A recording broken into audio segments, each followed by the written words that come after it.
नमस्ते। आज बात करते हैं कि आजकल शादियां क्यों टूट रही हैं। डाइवोर्स रेट इतना हाई क्यों हो गया है। क्यों पति पत्नी आपस में ठीक से नहीं रह पा रहे। सबसे पहले तो हमें ये सोचना होगा कि हम जब शादी करने के लिए कमिट करते हैं तो उसके पीछे की वजह क्या होती है। मेन रीजन क्या है जब डिसाइड किया जाता है कि हाँ, हम शादी के लिए तैयार हैं इस पर्टिकुलर पर्सन से।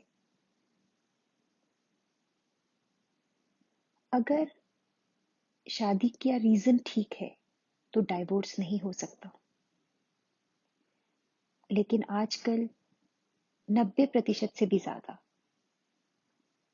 लोगों का शादी का रीजन ठीक नहीं है। जितने लोगों से भी मेरी बात होती है, उन लोगों का जो शादी का वजह था वो ये था कि वो अकेले खुश नहीं थे। There was something missing in my life. ये रिस्पॉन्स होता है मोस्टली लोगों का। तो हमने सोचा चलो शादी कर लेते हैं। बस यही बहुत बड़ी गलती है। जब आप पहले खुश ही नहीं हैं और उस हालत में आप एक और इंसान को अपने जीवन में ले आते हैं,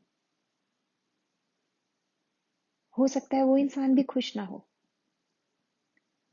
तो दो जो खुश इंसान नहीं है, नाखुश इंसान है, वो आपस में खुश रहेंगे कैसे।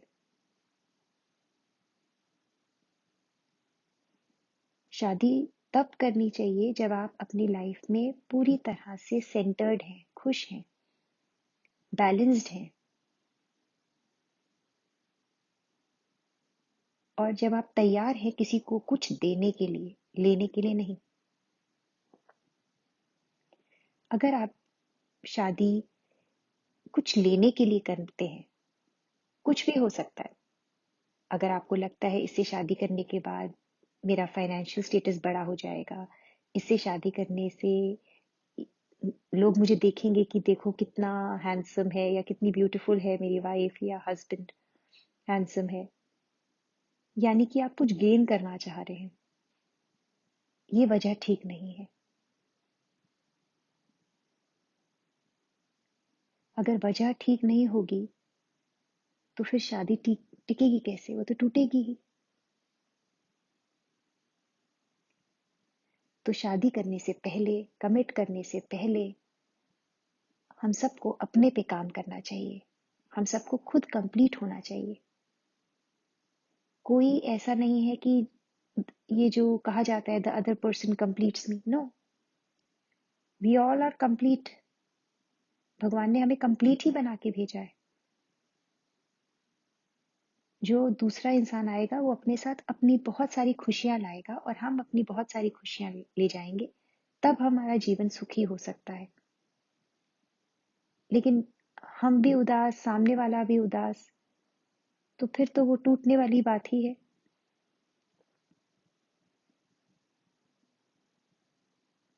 और दूसरी बात, प्यार शब्द जहां आ जाता है, प्रेम जिसे कहा जाता है, उसमें इतनी आस्था होनी चाहिए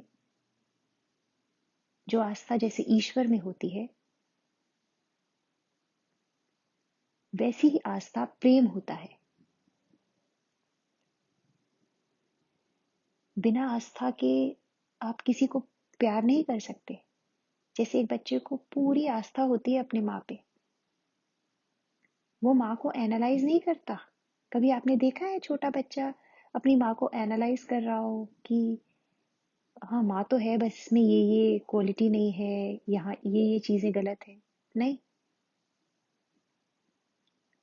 क्योंकि जहां पे एनालिसिस आ जाएगा वहां से प्रेम खत्म।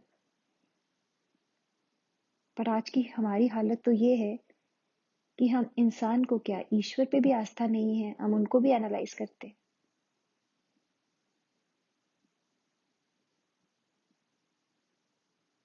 तो प्रेम में सामने वाले को एनालाइज मत कीजिए, दिमाग का उपयोग ज्यादा मत कीजिए। अगर आपने शादी दिमाग का उपयोग करके किया है, यूज किया है ब्रेन को, फिर वो शादी नहीं टिक सकती, क्योंकि आपने वहां पे पूरा एक चार्ट बनाया है कि ये इसके प्रोज हैं, यहाँ पे मुझे फायदा होने वाला है। नहीं, फिर आप उसे बिजनेस ही कहिए, प्रेम नहीं कहिए। और अगर बिजनेस है तो बिजनेस तो चलता भी है, खत्म भी हो जाता है, फिर उससे इतना परेशान होने की भी बात नहीं।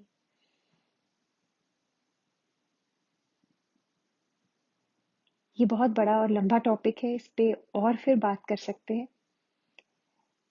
आज के लिए ये चर्चा यहीं बंद करती हूँ, और आप कमेंट में कुछ पूछिए, कुछ शेयर कीजिए, फिर और शेयर करूंगी मैं अगली बार। Thank you. Bye bye.